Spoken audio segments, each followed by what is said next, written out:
Brasil registrou o menor número de mortes por Covid em 24 horas em todo o ano de 2021. E veja também. O governo negocia com a Fiocruz mais 180 milhões de doses de vacinas contra a Covid para o ano que vem. A Anvisa autorizou o Butantan a iniciar os testes em humanos de um soro contra a doença. A União Europeia já enviou mais de 1 bilhão de imunizantes para cerca de 150 países. O governo de Mianmar vai libertar 5 mil pessoas que protestaram contra o golpe militar. Você vai ver a partir de agora. Olá, boa tarde. A Agência Nacional de Vigilância Sanitária autorizou o Instituto Butantan a iniciar testes complementares de um soro contra a Covid em humanos. Cerca de 600 pacientes vão participar do estudo. O soro fabricado pela instituição auxilia no tratamento de pessoas já infectadas pela doença. Os exames vão acontecer na capital paulista, no Hospital do Rim e no Hospital das Clínicas da Faculdade de Medicina da Universidade de São Paulo. Os voluntários participantes são adultos com mais de 30 anos e com diagnóstico de infecção por Covid confirmado por exame PCR, no máximo nos 5 dias anteriores. A medicação é intravenosa, ou seja, deve ser inserida na veia em uma única aplicação. O paciente fica no hospital por 1 dia para receber o soro. Os ensaios vão ser feitos em 2 fases. Na fase 1, o estudo vai envolver 30 pessoas transplantadas de rim, pacientes do Hospital do Rim, e 30 pacientes oncológicos do Hospital das Clínicas. Na fase 2 vão participar 558 pessoas, entre transplantados de órgãos sólidos e pacientes oncológicos, todos fazendo terapia imunossupressora. Segundo o Butantan, o foco do soro anti-Covid é o numeroso público de imunossuprimidos, que tem dificuldades na sua imunização e, em muitos casos, não podem tomar vacina. Além disso, são pessoas bastante afetadas pela Covid-19, com uma taxa de mortalidade que pode ser superior a 65%. A Fundação Oswaldo Cruz está negociando com o Ministério da Saúde a entrega de 180 milhões de doses de vacinas contra a Covid no ano que vem. A informação está em um documento enviado à CPI da pandemia. A Fiocruz informou que já fez o acordo com o Ministério da Saúde para a entrega de 120 milhões de doses da vacina contra a Covid, com previsão de distribuição ao longo do primeiro semestre de 2022. E para o segundo semestre, a Fundação negocia mais 60 milhões de doses. Segundo a Fiocruz, as tratativas estão na fase final de formalização. O pedido de informações sobre o fornecimento de imunizantes contra a Covid para o ano que vem partiu do Senado Federal. A Fiocruz ainda tem cerca de 70 milhões de doses já contratadas e pendentes de entrega ainda para esse ano. Segundo o Ministério da Saúde, além das doses da AstraZeneca, há uma negociação em andamento com a Pfizer para um novo contrato de aquisição de 100 milhões de vacinas e opção de compra de mais 50 milhões de doses para serem entregues no ano que vem. A pasta também informou que trabalha com diferentes cenários de vacinação no país para 2022, mas que aguarda a conclusão de estudos ainda em curso para definir o esquema vacinal do próximo ano. Ainda nessa edição a gente vai falar também do relatório da CPI da Covid. A cidade do Rio de Janeiro suspendeu os limites de ocupação de estabelecimentos em locais fechados, como shoppings, galerias e cinemas. Antes, só era permitida a lotação de até 70% da capacidade, mantendo os protocolos de segurança contra a Covid. Agora, todos os estabelecimentos da capital fluminense podem funcionar com 100% da capacidade, sem a necessidade de distanciamento. O uso de máscara continua sendo obrigatório. No estado de São Paulo, hoje é o primeiro dia das aulas presenciais obrigatórias com 100% dos alunos. Mas na prática, apenas 24% das escolas estaduais estão prontas para receber todos os estudantes sem o esquema de rodízio. Muitas instituições de ensino não têm estrutura física para acomodar todos os estudantes, respeitando a distância de 1 metro entre eles. Com isso, o rodízio de alunos deve ser mantido até o dia 3 de novembro, quando deve terminar o distanciamento mínimo obrigatório. Apenas 1.251 das 5.130 escolas estaduais já conseguem receber todos os alunos.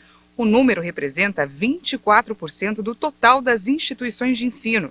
A exigência também vale para as escolas privadas, mas elas ainda vão ter prazos definidos pelo Conselho de Educação para se adaptarem.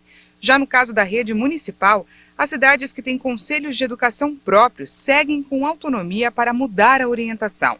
Só vão poder seguir com o ensino remoto As estudantes que forem gestantes ou que deram à luz recentemente, que tiverem comorbidades com idade a partir de 12 anos e que não tenham completado o ciclo vacinal contra a Covid, e os alunos menores de 12 anos que pertencem a grupos de risco para a doença. As regras para o ensino superior devem ser definidas pelo Conselho Nacional de Educação. Já no caso das creches, o retorno às atividades presenciais deve ser definido pelas prefeituras. Bombeiros encontraram ontem o corpo da 7ª vítima do naufrágio de um barco-hotel no rio Paraguai, perto de Corumbá, em Mato Grosso do Sul. A embarcação transportava 21 pessoas. A Marinha investiga o que aconteceu, mas já se sabe que ventos fortes atingiram o barco-hotel no momento em que passageiros faziam um churrasco. Ontem, em Rio Verde, Goiás, foram sepultados os corpos de 4 pessoas da mesma família que morreram na tragédia. A segunda-feira começou chuvosa em grande parte do Brasil. Vamos ver agora a previsão do tempo para o restante do dia. Em São Paulo, o céu vai continuar encoberto e com chuva durante toda a tarde e noite também. De acordo com o Centro de Gerenciamento de Mudanças Climáticas da Prefeitura, a cidade está sob alerta de alagamentos. A máxima na capital paulista não passa de 17 graus. Na cidade do Rio de Janeiro, o tempo continua fechado, a previsão é de chuva volumosa para o restante da tarde e a máxima é um pouco maior, de 23 graus. Em Dourados, Mato Grosso do Sul, o sol tem aparecido entre nuvens durante todo o dia e a máxima prevista é de 26. Em Curitiba, no Paraná, as baixas temperaturas continuam e a máxima não passa dos 15. Já em Maceió, Alagoas, a tarde vai continuar quente e os termômetros podem registrar até 29 graus ainda hoje. O Brasil registrou o menor número diário de casos e mortes por Covid-19 este ano. O Brasil confirmou mais 130 mortes por Covid-19. Esse é o menor número de vítimas em 24 horas desde 8 de novembro de 2020, quando foram registradas 128 mortes. Agora são 603.282 vítimas da doença no país. Segundo o Ministério da Saúde, também foram registrados 5.738 novos casos de um dia para o outro. É o menor registro diário desde 11 de maio de 2020, quando foram 5.632 diagnósticos no período. Desde o início da pandemia, 21.644.000 diagnósticos para o coronavírus já foram confirmados. O indicador mostra que a média de mortes está em 324 registros por dia. O número segue abaixo de 400 pelo 6º dia, depois de 11 meses acima do patamar. Com uma redução de 35% em relação a 2 semanas atrás, a curva apresenta tendência de queda, assim como a média móvel de casos, que indicou 9.806 registros por dia, apontando tendência de queda pelo 16º dia seguido. Por regiões, podemos verificar que 8 estados ainda apontam alta nos óbitos pela Covid. Amazonas, Bahia, Ceará, Espírito Santo, Paraíba, Piauí, Rio Grande do Norte e Roraima. Em estabilidade estão 6 unidades da Federação: Acre, Distrito Federal, Goiás, Pará, Rondônia e Sergipe. 11 estados apontaram queda nas mortes. 2 estados não atualizaram os dados diários: Mato Grosso do Sul e Tocantins. Vamos agora aos números da vacinação. Mais de 260.600.000 doses de vacinas já foram aplicadas no país. 49% da população já foi totalmente imunizada contra a Covid. Segundo o Ministério da Saúde e as secretarias estaduais de saúde, mais de 151.620.000 pessoas tomaram a primeira dose da vacina contra o coronavírus, 71% da população. E 104.600.000 pessoas tomaram a segunda dose ou dose única. A dose de reforço já foi aplicada em mais de 4.428.000 pessoas, ou 2% da população. Depois do intervalo, você vai ver que a União Europeia já mandou 1 bilhão de doses de vacinas contra a Covid para 150 países. E a gente fala também da decisão do governo de Mianmar de libertar 5.000 pessoas. Até já!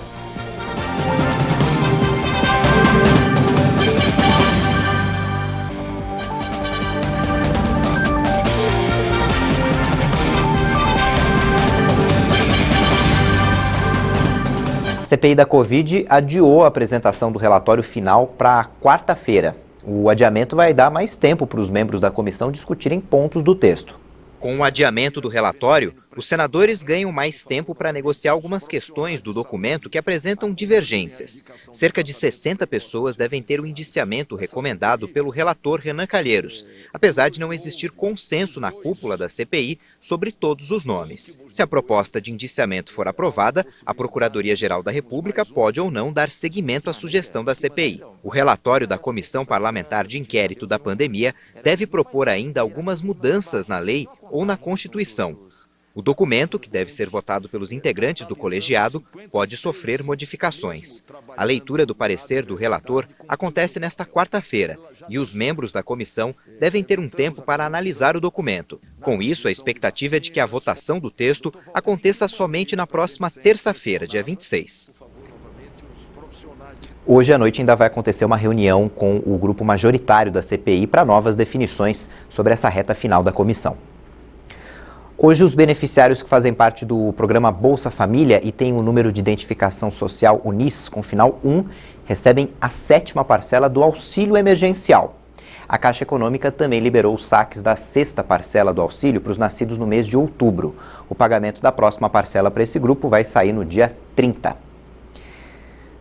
O fim de semana foi de homenagens ao parlamentar britânico David Amess, de 69 anos, assassinado a facadas enquanto participava de um ato com eleitores. O crime é investigado como terrorismo. Uma espécie de memorial em homenagem ao parlamentar foi improvisado no distrito de Leigh-on-Sea, com moradores levando flores. Em uma rara demonstração de unidade, o primeiro-ministro britânico Boris Johnson e o líder da oposição Keir Starmer foram até o local do crime e também prestaram homenagem ao legislador. O homicídio comoveu todo o Reino Unido e também voltou a colocar em primeiro plano a questão da segurança dos parlamentares. Em 2016, a deputada trabalhista Jo Cox foi assassinada com vários tiros por um simpatizante neonazista. Sinto que os políticos, os deputados, deveriam estar mais protegidos, especialmente quando estão indo para esses eventos, porque é de porta aberta para qualquer um entrar. Então, um pouco de segurança, depois da morte de Jo Cox em Leeds e outros incidentes também. Às vezes você se pergunta, melhor proteção para os parlamentares seria aconselhável, porque em outros países eles são protegidos. Autoridades confirmaram que um homem de 25 anos foi imediatamente detido no local onde Amess foi atacado. A procura por outros suspeitos foi descartada. Segundo a imprensa do país, o assassino seria um britânico de origem somali. O ex-secretário de Estado americano Colin Powell morreu vítima de consequências da Covid-19. A informação foi confirmada hoje pela família dele. Powell tinha 84 anos e ocupou o cargo durante o mandato do presidente republicano George W. Bush. Ele foi o primeiro negro no posto de comandante do Estado-Maior Conjunto, antes de se tornar também o chefe da diplomacia americana. O ex-presidente dos Estados Unidos, Bill Clinton, teve alta após 5 dias internado para tratar uma infecção. Em nota, o hospital informou que a febre e o número de leucócitos estão normalizados. Segundo a imprensa americana, Clinton teve uma infecção urinária que se espalhou para o sistema sanguíneo, provocando uma sepse. A nota do hospital anunciou que o ex-presidente vai terminar o tratamento com antibióticos em casa em Nova York. Clinton estava na Califórnia para um evento relacionado à sua fundação quando se sentiu cansado. Ele foi ao hospital, onde foi descartado que estivesse com Covid ou problemas cardíacos. Em 2004, aos 58 anos, Clinton foi submetido a uma operação de bypass quádruplo depois que os médicos encontraram sinais de extensa doença cardíaca. 6 anos depois, implantou stents na artéria coronária. Desde então, o ex-presidente adotou uma dieta vegetariana e começou a falar publicamente sobre como a mudança na alimentação o ajudou a ser mais saudável. Os países membros da Organização Mundial do Comércio não chegaram a um acordo sobre a liberação das patentes das vacinas contra a Covid-19. O pedido foi de algumas nações para garantir uma distribuição mais igualitária do imunizante. Depois de uma reunião de 2 dias do Conselho que trata de questões de propriedade intelectual, seu presidente, Dag Finn-Sortli, admitiu que o órgão não está em posição de chegar a um acordo sobre uma conclusão concreta e positiva. O comunicado explica que alguns países membros alertam para o risco de não se chegar a uma solução se as delegações não forem capazes de assumir compromissos reais. A África do Sul e a Índia pediram que os direitos de propriedade intelectual das vacinas contra o coronavírus fossem suspensos temporariamente para aumentar a produção e enfrentar a desigualdade de acesso entre os países ricos e pobres. Os gigantes farmacêuticos e seus países de origem se opõem, argumentando que as patentes não são o principal obstáculo para o aumento da produção. Além disso, afirmam que a medida prejudicaria a inovação. A União Europeia já exportou mais de 1 bilhão de doses de vacinas contra a Covid-19 para cerca de 150 países nos últimos 10 meses. Os números foram divulgados pela presidente da Comissão Europeia, Ursula von der Leyen. Alcançamos um marco importante. A União Europeia exportou até agora mais de 1 bilhão de vacinas anti-Covid para o resto do mundo. Von der Leyen afirmou ainda que o bloco é o maior exportador de vacinas anti-Covid global. De acordo com a presidente, foram distribuídas em torno de 87 milhões de doses para países de renda baixa e média por meio do mecanismo COVAX. Nos próximos meses, a União Europeia deve doar pelo menos 500 milhões de doses aos países mais vulneráveis. Segundo o bloco, mais de 75% dos adultos na União Europeia estão totalmente vacinados. Em setembro, a Comissão anunciou que o mecanismo de controle de exportação de vacinas anti-Covid-19 vai ser mantido em funcionamento até o final de dezembro. O objetivo é garantir o abastecimento das campanhas de vacinação iniciadas no bloco. Pelo menos 15 americanos, entre eles crianças, foram sequestrados por um grupo armado que atua na capital do Haiti e na fronteira do país com a República Dominicana. A informação foi confirmada por uma fonte de segurança haitiana que não pôde confirmar se os sequestradores pediram resgate. Um porta-voz do governo americano informou que a Casa Branca acompanha a situação. O braço do grupo Estado Islâmico no Afeganistão assumiu a autoria de um atentado contra uma mesquita xiita no sul do país na sexta-feira. Pelo menos 41 pessoas morreram. O ataque ocorreu apenas uma semana depois de um outro atentado a uma mesquita xiita no nordeste do país, também reivindicado pelo Estado Islâmico. Embora os dois grupos sejam sunitas radicais, o Estado Islâmico e o Talibã estão atualmente em conflito. A junta militar que governa Mianmar anunciou que vai libertar mais de 5 mil pessoas detidas por protestar contra o golpe de Estado das Forças Armadas em fevereiro. Um total de 5.636 prisioneiros vão receber indulto e serão libertados antes do Festival das Luzes Tadinguit. O evento começa na terça-feira. A decisão veio poucos dias depois de o país ser excluído da próxima reunião de cúpula da Associação de Nações do Sudoeste Asiático. Mianmar vive um cenário de caos desde o golpe de Estado que derrubou o governo civil de Aung San Suu Kyi. De acordo com uma ONG local, mais de 1.100 civis morreram na violenta repressão contra os dissidentes e mais de 8 mil pessoas foram detidas. Mais de 7.300 pessoas seguem presas no país. A junta militar não revelou detalhes sobre as pessoas que vão ser libertadas.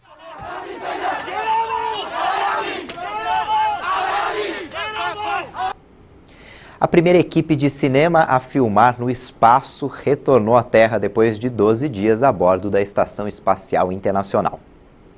A nave espacial Soyuz MS-18 pousou no Cazaquistão com a atriz Yulia Peresild, o diretor Clint Shipenko e o cosmonauta Oleg Novitsky. Fora da órbita terrestre, eles gravaram cenas para o filme com o título provisório de O Desafio, sobre uma cirurgiã a bordo da ISS que deve salvar um astronauta. O filme da agência russa Roscosmos conseguiu se antecipar a um projeto americano semelhante, liderado pelo astro de Hollywood Tom Cruise, em colaboração com a NASA e a empresa SpaceX de Elon Musk. O retorno à Terra foi gravado e também vai fazer parte do filme. As filmagens vêm em um momento em que as viagens turísticas ao espaço estão se multiplicando, como as feitas pelos bilionários Richard Branson e Jeff Bezos. Além do longa-metragem, a Roscosmos também planeja levar um bilionário japonês para a Estação Espacial Internacional e, então, participar do negócio do turismo espacial. Essa edição fica por aqui, mas no YouTube você pode rever nossas reportagens. Daqui a pouco tem outras informações com a Juliana Dariva. Tchau, boa tarde.